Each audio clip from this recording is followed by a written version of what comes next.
This is the shadow of division. When Yeah. we look at your second trajectory of civilizational stress, inequality, polarization, debt, elite overproduction, beneath all of these fractures lies something quite sinister and more of an ancient disease. It's the addiction to division, us versus them. This has become the grammar of our civilization. We divide left from right, rich from poor, nation from nation, even psyche from body. So polarization is not only politics, I see it as a psychic cancer. We feed on division, left and right, elite and forgotten, tribe against tribe.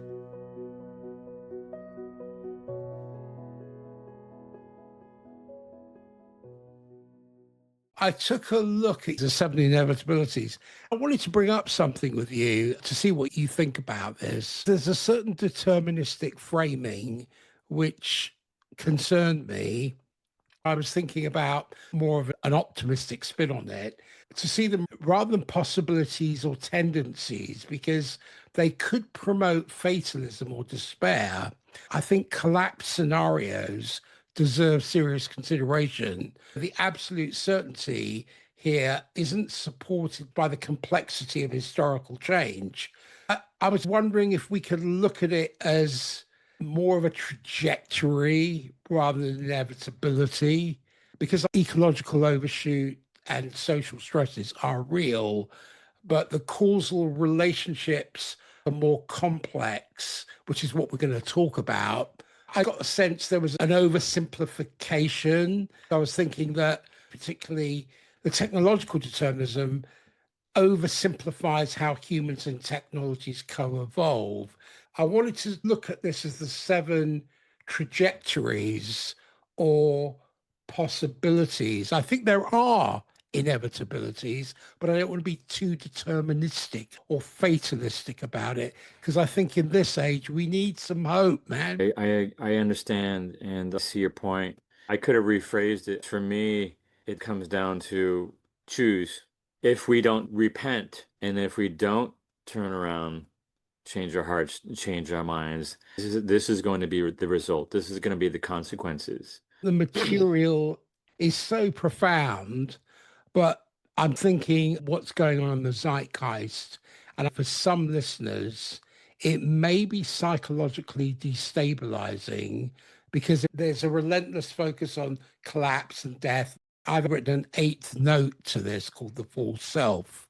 I don't have sufficient grounding yet in constructive alternatives because these might trigger despair rather than healthy transformation. I agree with you.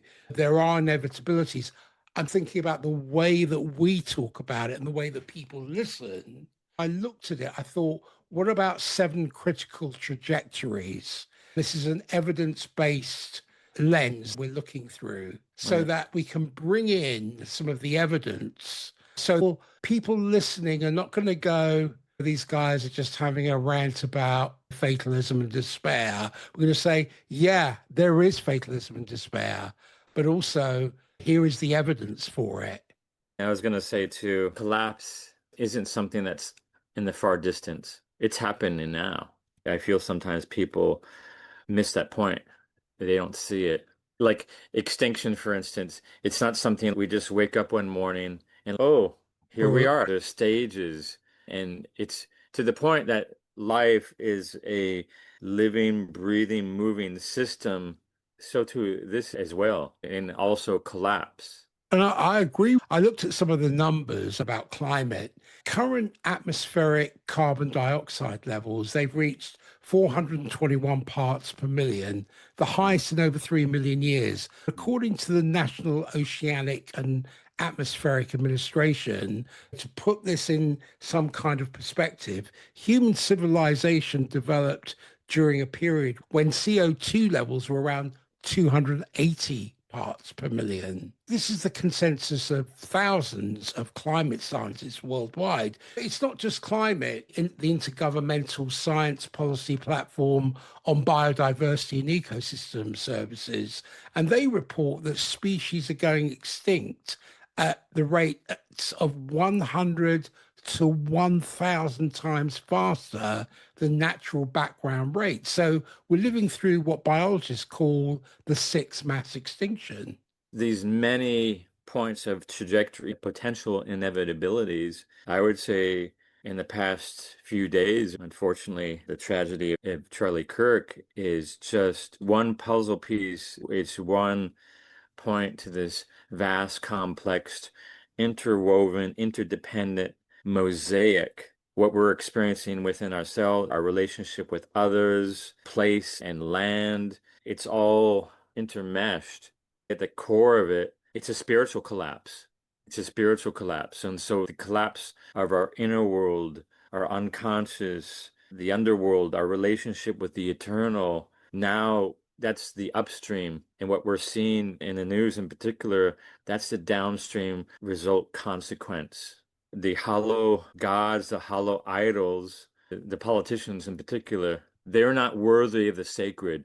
Many of us, unfortunately, aren't worthy either. So what can we do with that if we notice that and if we care and if we want something different and better and that's bigger than us? Repent, turn around, change our hearts, change our minds. It's so simple, Peter. It's difficult. I'm missing the point. Everything that I'm seeing, the news about this tragedy, they're missing the point. That's basically going back to sin. You've missed the mark. You've missed the mark. Try again. But perhaps to change the lens, to change the view and how we see, to see with fresh eyes and to make new again rather than more of the same. We're not using the lens of good beauty and truth and imago Dei. It reminds me of Martin Buber, I, thou. We're not using that, are we? We're looking at I, it, more or less. I changed the essay a little bit about hell is empty, all the devils are here from the other week because I wrote that as a lament. I believe it was a Catholic school shooting. We're moving on about 2 weeks or so of that tragic incident. In the essay, The Opponent and the Path, Hell is Empty and All the Devils Are Here, I edited it a little bit to reflect the most recent tragedy of the week. I would say what I wrote about is a symptom, once again. These incidents, these tragedies have a common theme. One of the things that I changed is something that was prophetic in 1882, and it's still valid to this day. Friedrich Nietzsche, God is dead, God remains dead, and we have killed him. We're killing ourselves, we're killing each other, and we're killing the biosphere. Political assassination of Charlie Kirk is a mythic rupture. This is bigger than a murder. Yes, this is a tragedy, but it shows us that without a unifying sacred story, a society devours itself. But the melody of creation is not gone. It waits to be sung again, not by individuals, but by circles, by communities who remember themselves as instruments of a greater song. I ask myself, what song of wholeness do we dare to sing together when every old story lies in ruins? And can we as a people live without a sacred narrative that binds us to one another and to the cosmos? This is about myth, as myth is the collective remembrance of our place in the melody of creation. The new myth is not individual, it's communal. It's born in circle because without song, collapse is meaningless. With song, collapse is initiation into coherence. I would say a healthy mythos has us humans as being whole as well as small. We're not in the central axis. The sacred is within the central axis. Once again, the poem, The Second Coming, the falcon cannot hear the falconer, for things fall apart. The center cannot hold. What do we see today? The center is falling apart. That was prophetic. That was the ashes of World War I. We're doing the same thing today, just differently. This is one of the most important conversations we can have right now. When we examine the seven, do you mind if I call it trajectories rather than inevitabilities? No, I prefer that. I want to examine the seven major trajectories you've highlighted, Corey, that scientific research suggests are reshaping our world. And along with an eighth note, which I'll talk about later, This is not prophecy or ideology. This is evidence. We're going to look at some data, some climate science and systems theory and psychology to understand what is happening around us. The picture that emerges is challenging, but understanding it accurately is the first step towards responding constructively. When I say trajectory, what I mean is the direction something is moving based on current trends and forces, like watching a ball in flight and calculating where it may land. And when we talk about systems, we're talking about interconnected parts that work together, like the body's internal organs, or how economic, political, and environmental forces influence each other. There are many complex systems which are networks with many moving parts, and they can behave in unexpected ways. I was thinking of a flock of birds, how they move as one entity, but no single bird's in charge, or how traffic jams form and dissolve through the interactions of many individual drivers. I wanted to make those things clear because this isn't a comfortable conversation. We're not a panel. This isn't commentary. It's not analysis. I think this is a descent into the seven trajectories of our time. We're living through an age of unveiling, soil collapse, civil fracture, cascading crises, machines that outpace the soul, myths that crumble, and thresholds we cannot avoid. For many people today, including myself, it can feel like chaos and everything is happening all at once. So we haven't got a crisis, we've got a polycrisis. Yes. So I don't think we can begin with comfort. We have to begin with an incision, with the wound that refuses to heal because it's not meant to. I see we stand in an era where illusions are dissolved, the myth of endless growth, the promise of progress, the fancy that we can take from Mother Earth without consequence. I don't see that we're experiencing a rough patch or a temporary turbulence. I think this is an unveiling that nothing can be severed from its source without collapse. Yeah. I want to say one more thing is in this conversation, this is not assigning blame or even flattering illusions. I want to be able to speak to truth, unfiltered, raw, uncushioned. I want to be able to witness how these trajectories are not only outer events, but inner wounds. They're not only crises or a polycrises of civilization, but crises of the psyche. Let's begin as witnesses standing in the fire. Through them, let's listen for the new song that myth might carry us beyond collapse into coherence. Let's step into each trajectory as witnesses willing to be undone. I was looking at the first one you called Ecological Overshoot and Loss of Sacred Kinship. The earth has always been more than resource. She is kin. She is the body from which we are shaped, the humus that births the human. In our arrogance, we've turned rivers into commodities, forests into timber, and soil into dust. I see the earth as not dying, she's being murdered, and we are her executioners, suffocating her with plastics, burning her lungs with oil, silencing her rivers with dams. So I don't think overshoot is only ecological. Like you say, it's spiritual. It's the mirror of a psyche that consumes without belonging. Often when I write, especially the word nature, the letters UR I capitalize. I imagine you understand why I do that. We're nature's eyes, ears, tongue, hands, feet, as well as other life on this living planet.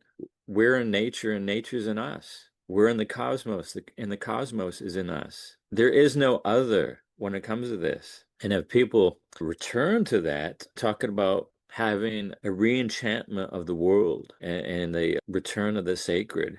One of the things that's coming to my mind right now, I believe it's from the Navajo in their language. They are the Dene people, Dine, and I believe it's their pollen song. or prayer.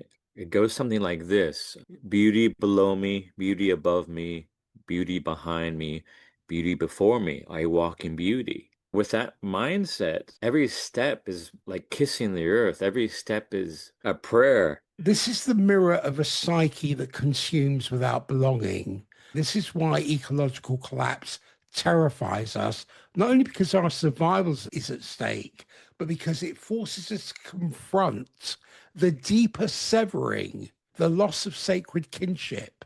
To be human is to kneel in reverence before what sustains us. We forgot how to kneel. How can a people still possess a soul when they no longer kneel to humus, to dust, to the sacred ground of being? What happens to a civilization that treats earth, our kin, as a commodity? If soil is humility itself, what does it mean that our soil is dying? Can we still call ourselves human when we've forgotten how to belong?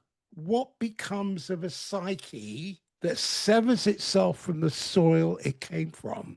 It falls apart, runs adrift.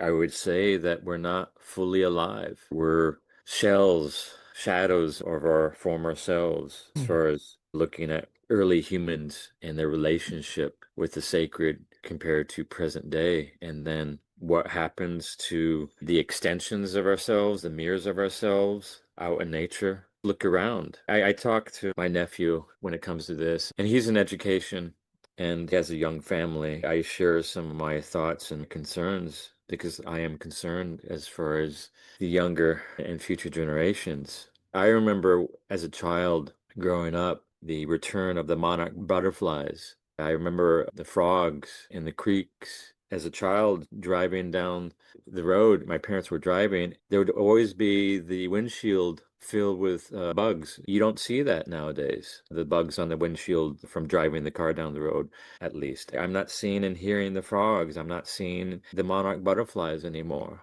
Those, to me, are canaries in the coal mine. It reminds me of Rachel Carson's book, The Biologist, who, if I remember right, she wrote to Kennedy as far as her concerns when it comes to this, and then her book, Silent Spring. From that viewpoint, Rachel Carson, Silent Spring is a way of we're silencing the song, and perhaps we're killing the song. It goes back to the pygmy story that Joseph Campbell talked about with Bill Moyers, the myth of the most beautiful bird and the killing of the bird and the killing of the song. When we kill the song, we kill ourselves. We look at the psychological dimension here, indigenous wisdom traditions and emerging research in ecological psychology suggests that treating Earth as a mere commodity rather than a living system reflects a fundamental disconnection from the web of life that sustains us. And studies show that time in nature,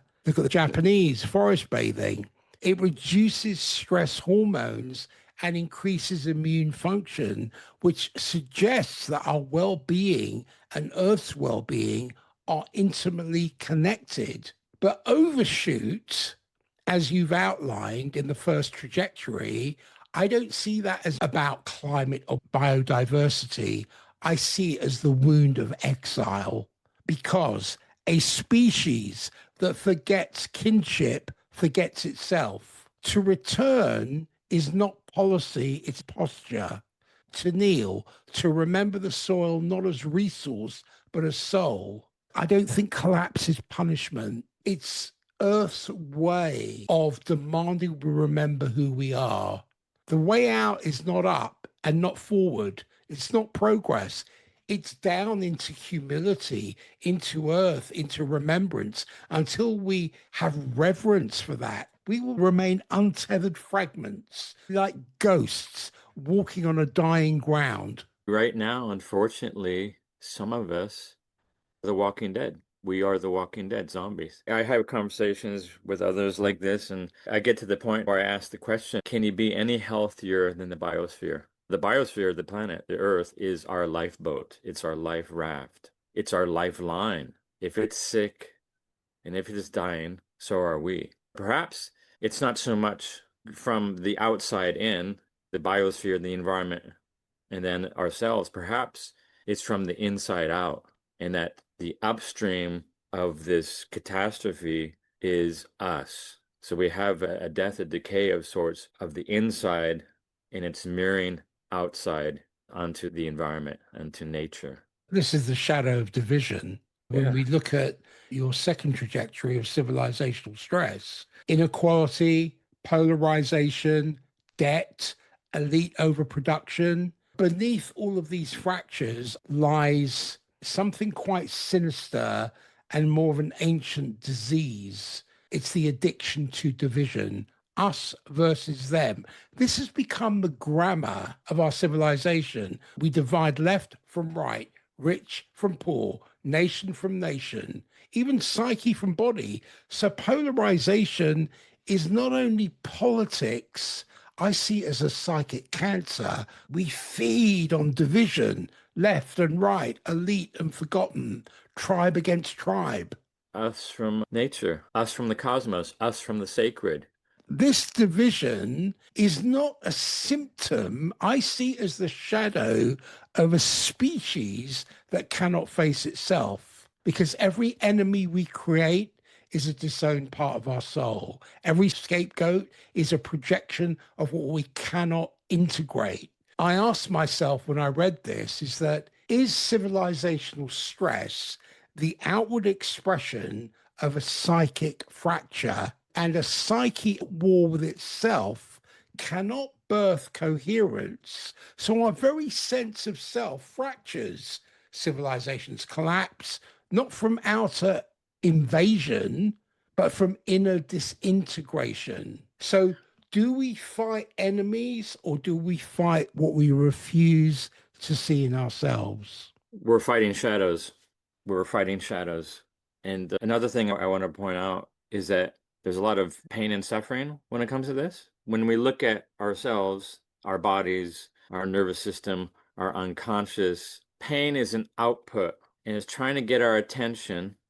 Often, I would say to slow down and to do something different, because more of the same equals more of the same.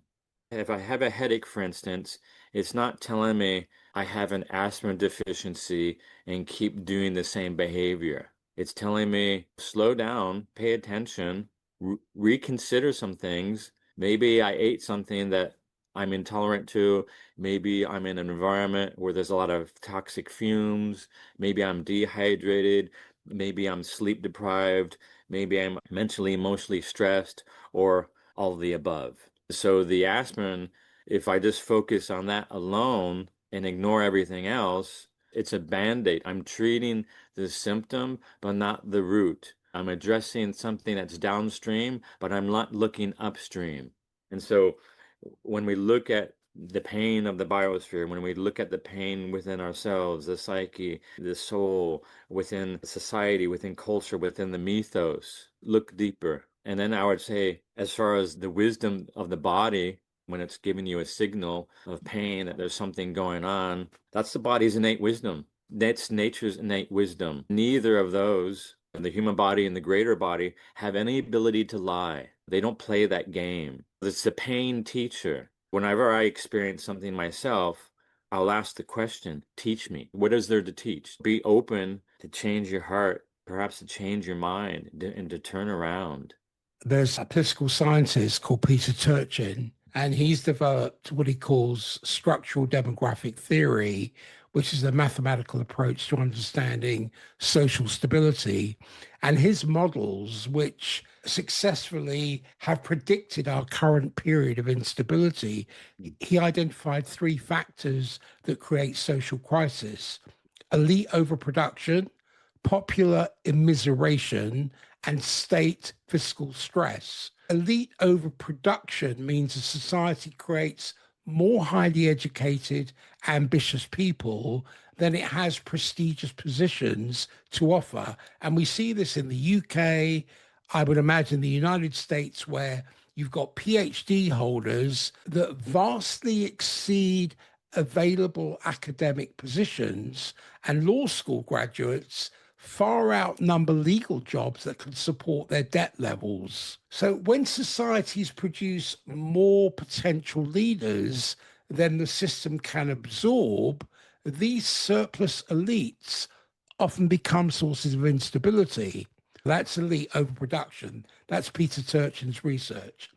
Then he went on to talk about the second thing of popular immiseration. I've never heard this term, but when I researched it, it refers to the declining living conditions of ordinary people.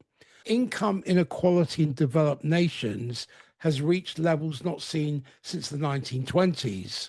According to economist Thomas Piketty's comprehensive analysis, the Edelman Trust Barometer, which surveys tens of thousands of people globally, shows trust in institutions at historic lows. You and I, we know this. State fiscal stress means governments struggle to meet their financial obligations while attempting to maintain legitimacy. The debt to GDP ratios across developed nations are approaching levels historically associated with crisis. Peter Turchin's research shows that when these factors converge, societies enter what he calls the disintegrative phases that can last for decades. The last such period in American history was roughly 1870 to 1920, which included massive labor unrest, political violence, and social upheaval before new institutions emerged. So we had political polarization measured by how differently political parties vote on issues. And that's increased exponentially since the 1970s. Now we have social media algorithms, which are designed to maximize engagement, amplify divisive content, because controversy generates more clicks and comments than nuanced discussion. But here's the deeper psychological pattern. This suggests that when we can't integrate contradictions within ourselves, we tend to project them onto others. The parts of ourselves we can't accept become the shadow that we see and attack in other groups. So every social division, I would suggest, mirror internal divisions within our psyche. If the refusal to integrate opposites, is this the root of collapse? Based on this research, what I'm gleaning from it is the fractured psyche births a fractured society. Without integration, we would remain shards, cutting each other to death, as we've seen. Yeah. So is humility the unthinkable medicine, not the humility of submission, but the humility of bowing to the whole? Because until we integrate opposites within society, we will remain a hall of broken mirrors, each shard cutting the hand that holds it. This is all being backed up by a lot of research in terms of what we're talking about. And I wanted to bring in that research so that listeners are not going, this is all a bit ethereal. No, this is real. This is happening now. And it's happened before. Open a history book. The thing about the news, it's really nothing new. Often it's the same behavior, timeless and universal behavior.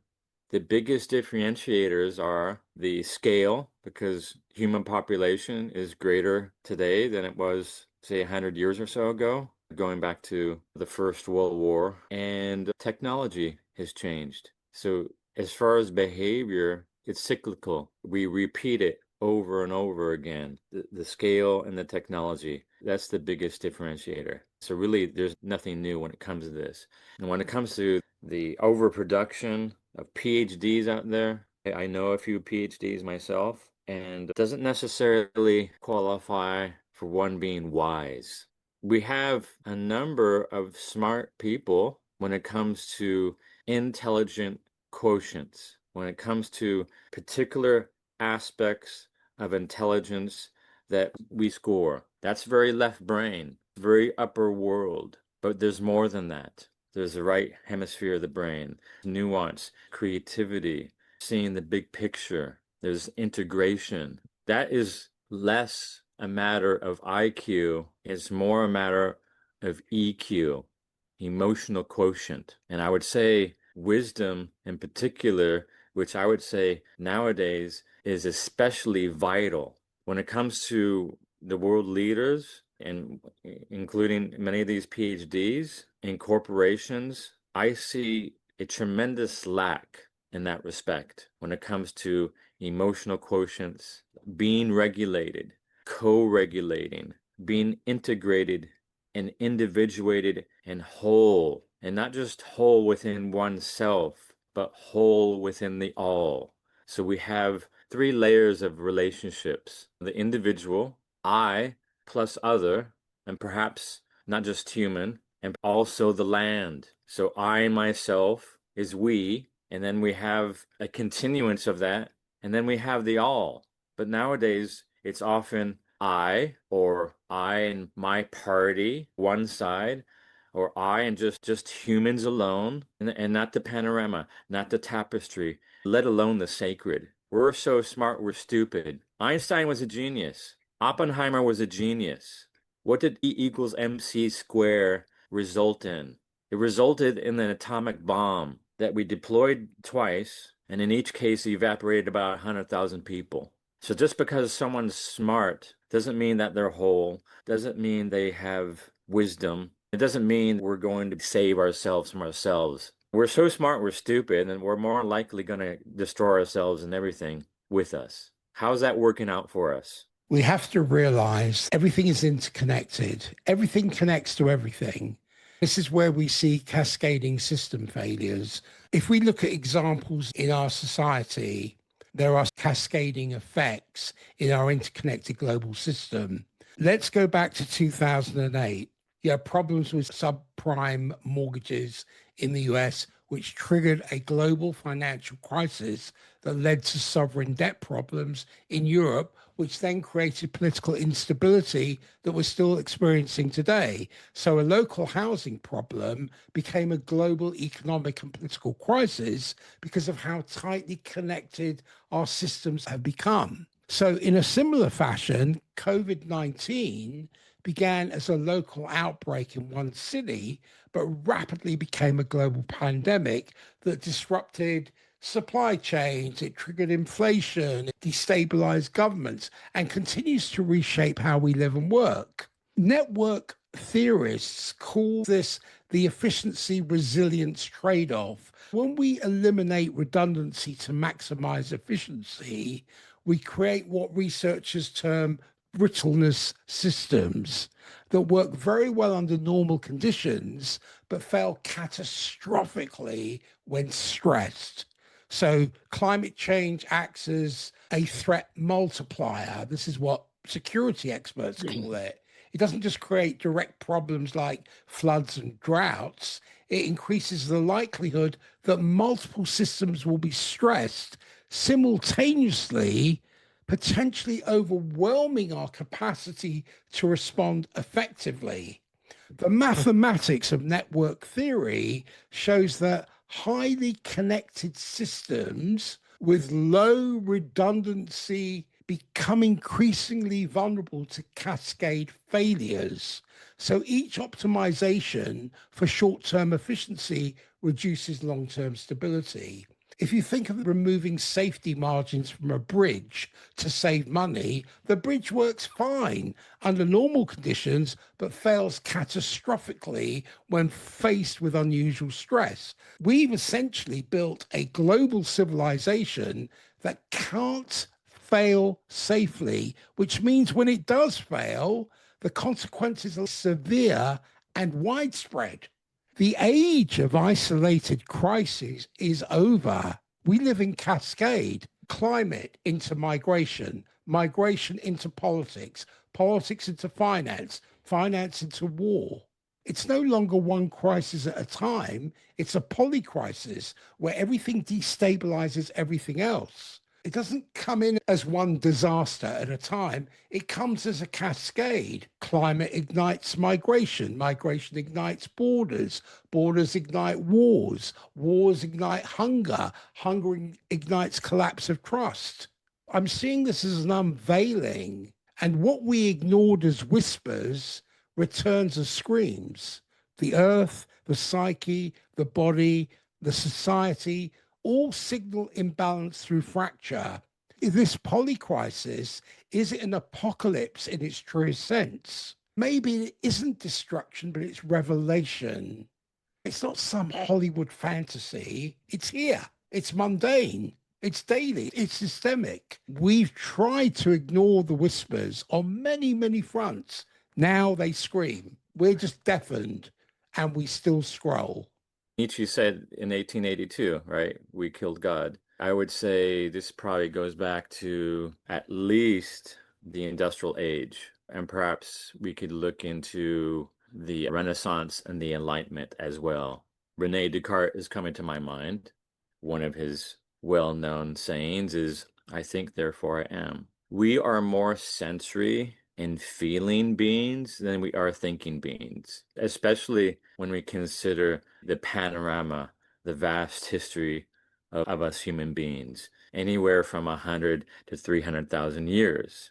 Our modern thinking and languages, including other forms of communication like the ones we're using now, and written language, as far as the vast history that is a pin drop in that ocean of history, it's more recent in the big picture, in the big timeline. Prior to that, we were very intimate with nature. We were in rhythm. When you look at humans as a whole, and when it comes to the whole sensory and feeling aspect of ourselves, that was like 90 plus some odd percent of the human experience. Nomadic hunter-gatherers, they say anything like 95 to 97% of human existence on Earth. And so language, just look at an individual's life and development, language from an infant to a child, a toddler, adolescence, doesn't come online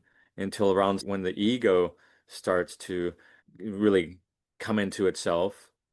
They have this differentiation between them and their parents, them and their environment. They start saying, oh, mine, or no, in particular, because boundaries. And so language, it's a later phase. So the feeling aspects of the human mental experience is I feel, therefore I am. I feel safe and at ease. I feel attunement with place and perhaps the sacred. If we go back to some of the ancient cave paintings, like the cave bears, I think it goes back to 45,000 years. I think it was Bill Moyers and Joseph Campbell. They referred to those archaeological evidence and humans' relationship life with death. They called them temple caves, temple caves. It's not so much I think, therefore I am, as our central default of being human. It's I feel, therefore I am. I feel, therefore I am. And then you're talking about the environment. Naomi Klein came to my mind. She said, when the system on which life depends starts to collapse, all other problems fit inside that problem. If the air becomes poisonous, do you think what you feel matters on Wall Street really amounts to a hill of beans at that point? So the bigger system is the biosphere. The bigger system is the universe. The bigger system, when it comes to the human experience of humus, humility, and whole, is the sacred. And to be small, to be humble, to bow down, I would say bowing down in this case, perhaps consider to repent, to change our hearts, to turn away from sin. And so going back to Aramaic, sin meaning you missed the mark, try again, moving towards life and away from death, moving towards live rather than the inversion, EVIL, something that's going to be more supportive in the big panorama of this living planet. I am seeing this polycrisis as a mirror, and there are many different types of mirrors. I'm seeing it as a mirror that is unveiling rather than inveigling us. Human beings are prone to self-deception, and not only self-deception, but the theatre of mutual deception. Polycrisis is an unveiling. If we look at every crisis as a mirror, every collapse a revelation of imbalance. So what looks like chaos is coherence trying to break through. The question is not whether the crisis can end, but can we see in them the unveiling of the whole? Are these polycrises, are they an unveiling of some kind that strips away illusion and that every scream becomes a fragment demanding reintegration? If we are to walk whole, not hollow, it's to refuse fragmentation. Even in chaos, wholeness is possible, not as perfection, but as a willingness to carry every piece of the shattered self. It's alchemy. We can make things new again. And I would say if we kneel and dethrone ourselves and put the sacred back into its rightful place, we'll have more humility rather than hubris. I think you said this in the beginning that this isn't exactly comfortable, and perhaps there might be some tears accompanied with this, but I would say those tears can be a baptismal of sorts. Those tears, if they are with humility, with reverence and repentance, and they're holy, those tears might fill us, and that we might drink from the chalice, from the grail of our tears, heal our relationships with others and the land. Going back to Arthur, he drank from the grail, he became healed, so to the land, because we and the land are one. And I forget what part exactly of the Bible, but it goes something like this: He who drinks from my mouth shall become as I am, and I am him. We're talking about the Christ Logos. I'm unapologetic about not giving comfort. I'm too old in the tooth or too grey in the hair in my advanced years. I'm not here to flatter. I'm not here to soothe. This is wounding, but it's wounding towards wholeness. These 7 trajectories I don't see as punishment. I think they're revelations. And the 8th one, which we'll talk about in part 2, but the 8th one, I see it as the final unveiling, the collapse of the false self being the beginning of rebirth. We're being called to survive unchanged. We are being asked to kneel, to bow, to walk whole, to protect mystery, to gather circles, to sing together, and to let die what was never true. We've started this descent today from ecological overshoot and the serving of kinship. And through division as shadow and crisis as unveiling, we haven't touched on technology and the hollowing spirit and the collapse of the progress myth into the threshold of collapse as initiation. I feel a new song is to be sung in circle. The 8th trajectory is the death of the false self. The masks of empire ideology and ego are being cauterized.